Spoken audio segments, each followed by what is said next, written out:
something lang naman yun. Maliit na maliit lang na percentage. Kasi we're not vicious. Hindi po sila mga vicious na agents. Basta may balik lang, masaya na po sila. How about sa books? Meron din po bang collecting society? Yeah, we just established the Pilipinas Collecting Society. It was established through the BDAP. And we're on to 2 years now.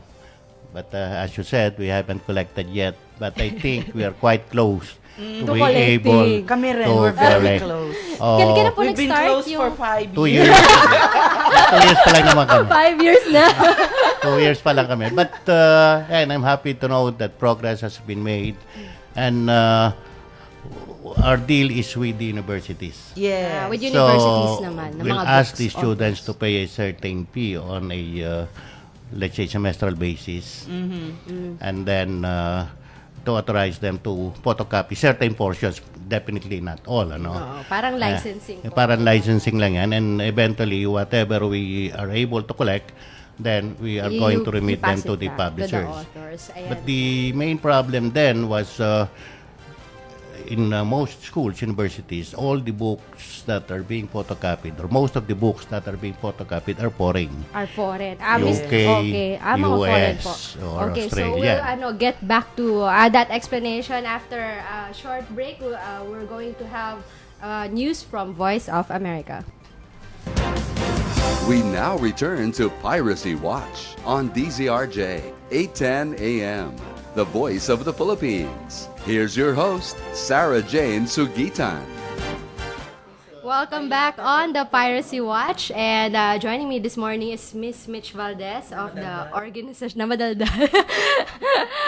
organisasyon ng mga Pilipino, mga awit, and Mr. Lirio Sandoval from the Book Development Association of the Philippines. Ang pinag-uusapan po namin, of course, book piracy, music piracy, and how and what do we do about it, because definitely it's a crime and we need to inculcate it to all of you listeners na it's a crime para po we need to make it prohibitive to buy pirated copies kasi I heard a story na in Hong Kong it was previously blatantly sold in the streets. Ngayon very few na po yung talagang talamak na nagbebenta ng mga pirated copies, and obviously the government was able to do something about that.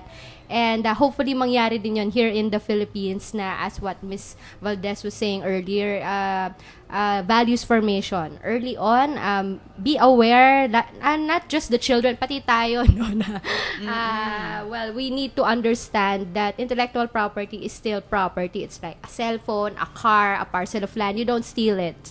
You don't steal it. You don't steal somebody else's blouse. Yes. And put it on.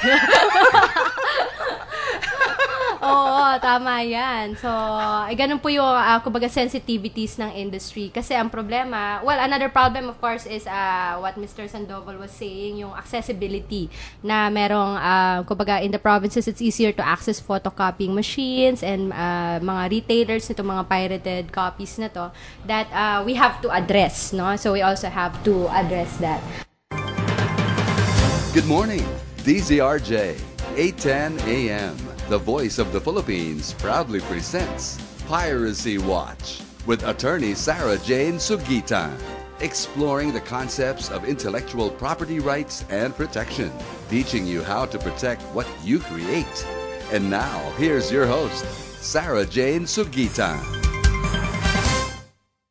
Yan. Speaking of Saudi Arabia was also in the watch list of the U.S. Trade Representative, and fortunately for them, they have been commended for their prosecution efforts. Ayan. So meaning there have been convictions there have been convicted pirates in Saudi, and that's we have to admit that's a good example. There's a deterrent effect on the general citizenry. Now, when it comes to pirated activities, you will get jailed, and that's our message this morning to everyone who's listening, that piracy is a crime, and we hope that you will, of course, realize that there are people and industries behind every intellectual property that you steal through piracy. So, two of those industries are represented this morning, the Book Development Association of the Philippines with Mr. Lirio Sandoval, and the Organisasyon ng Pilipino Mga Awit with, of course, Miss Mitch Valdez. And before the break, we were talking about collection. Ayan, so you were saying the PhilSCAP is PhilCalls is a two-year-old organization, and you're also acting as a collecting agent for Filipino authors po. Yes. Well, not only for Filipino authors but also for foreign authors.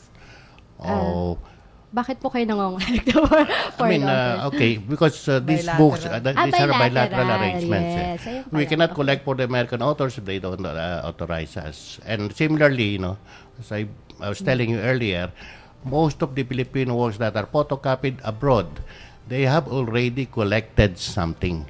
It's just waiting to be permitted turned over to the Philippines. Dahil po kayo may collection na sila.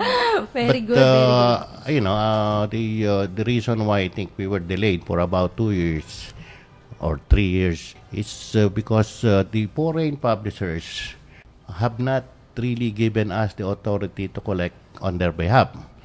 And the problem is, in most universities, these foreign published books are the ones that are being photocopied. Of course, Filipino books are also being photocopied. So, in order for us to represent, let's say, the book industry internationally, we have to get the permission of the United States, the permission of UK or Australia, because most of these are English books. And it's only now that Australia was the first one to give us the authority to do it. The US and UK, it's under the work, they just want us to do something, a little more, to be able to get it. But we hope to get it very soon. In principle, we have already agreed on the arrangement. Very, very close. Very close. So, PhilCalls collects for Filipino authors whose works are used and published abroad.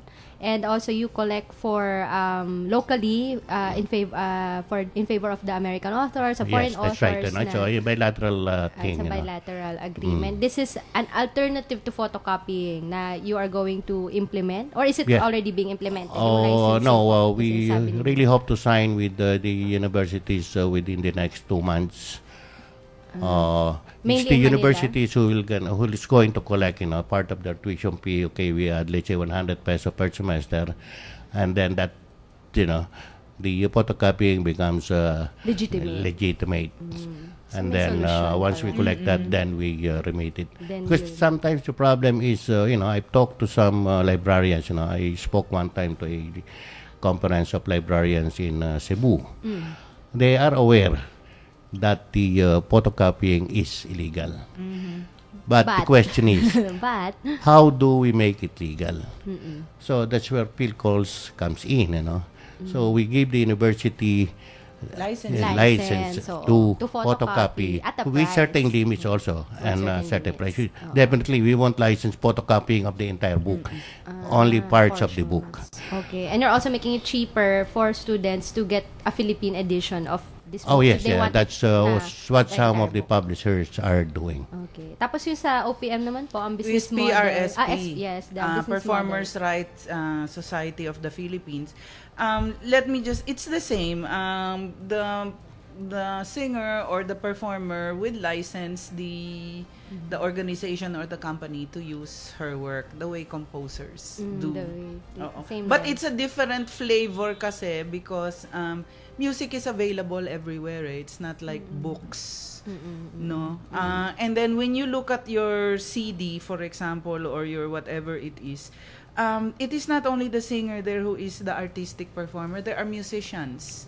We collect for the musicians also. So it's a whole music Oo nga naman, di naman a cappella lang ang artist natin. May drummer po yan. Di ba, may guitarista and everyone. And even the actors, we are licensed to collect for them. Like if you see a movie, you only see Piolo Pascual inking a multi-million peso contract, but you do not see the second and the third level of actors who are there working for 24 hours in that movie and who have, talent fee of only in the thousands. Yung mga stage hands, the props, and so when you design. see a movie and then you see that whole list of characters, Performers Rights Society is mandated to collect for them and turn over the royalties so yung advocacy. And I was just listening to your news nga also. and the issue of sino ba ang talagang nahuhuli, not like Hong Kong na talagang nag-crackdown sila. Dito, walang mahuli. Dinidisperse yung mga pirates parang langgam sa mga malls. Green Hills. Andun na naman. Yes, bumabalik. But these are the little people na parang binubugang langaw, hindi ba? Sino yung unfortunately, sino yung pinuno nung langaw? Sino yung mastermind? Yun ang legally. We should be chasing after the mastermind. Ayan, the mastermind. Actually, recently po, last month, there was a cooperation deal with... I'm sorry, kasi correlated to that, nandoon na yung pornography. Oo nga, Second in na yung the distribution channel is the same. Diba? Kung ini-import yung mga pirated na yan or dito mismo nire-reproduce. Andito na yan. Pati neck and neck na yan. Tama. So, it's not just the wholesome movie. Let me not get it. Baka umusok yung ilong ko. So, yun po yung mga, the consequences. These are the people behind a movie, making a movie, a performance, a recording. Hindi lang po mag-isa yung ating favorite actor or actress or singer in making a record. There's one thing that we experienced in Australia when they put up their collection society, I think 10 or 20 years ago. The Australian authored textbooks were very few. They were all importing from the Americans. But when they started collecting, and these authors, Australian authors, began writing and also collecting. Now, I think most of the textbooks sold in Australia are written by Australians. So their knowledge is from within. Yeah, and I'd like that to happen also in the Philippines. If our professors here or the faculty, they usually write foreign books. Diba? Why don't they write the books themselves and earn? But now, they don't have any incentive. You just write books and then these are just being photocopied. Why would I write a book? Yes. So, walang incentive. of course, over the years, it happens over the years. And from Australia, it did happen, Formerly, 90% imported from the U.S. Now it's the other way around. So, we'd really like... especially movie industry. We'd really like them to have that kind of incentive. That's why we also developed our local authors, Similarly with the artists, If the artists are getting paid, I'm sure they're gonna work better the Filipino artists are among the best in the world. Well, the Filipino basically has an artistic soul, but because it cannot you cannot make a living out of it. Everybody goes into professional careers, day job. Day job, mga doktor, mga natatawa nga ako kasi lahat pala ng doktor may painter, ang galing. Artistic soul lumalabas. Nasa KTV gabi-gabi. Nag-practice mga lawyer. Correct. So, ayan. Yung kanilang mga other passions na hindi na pursue. Artistic passions. Basically nga ang Diyos ko kung ating pambansang kamao may alternative job na singer. May album. Nga naman, tama si Miss Mitch Valdez. The Filipinos basically have an artistic soul. We're all born with it, one way or another. Born with it. It's innate. It's innate. So, respect it we should respect it and celebrate it. Okay. As our executive director for Philcals used to say, we have to respect the human rights of the artist. Yes. It's a human right. So, it's not just property right na blouse na pwede mong isuot na walang permission. Which kasi you can't do. Kung hindi magiging accountant kami. Imposible yun. It's a threat. Tapos hindi babalanse yung books ninyo. Imagine ninyo, kapag naging wala tayong Mitch Valdez. I don't have a day job. It's really just full-time in the performing arts. So, it is really a hand-to-mouth existence. Maganda lang kami magdala.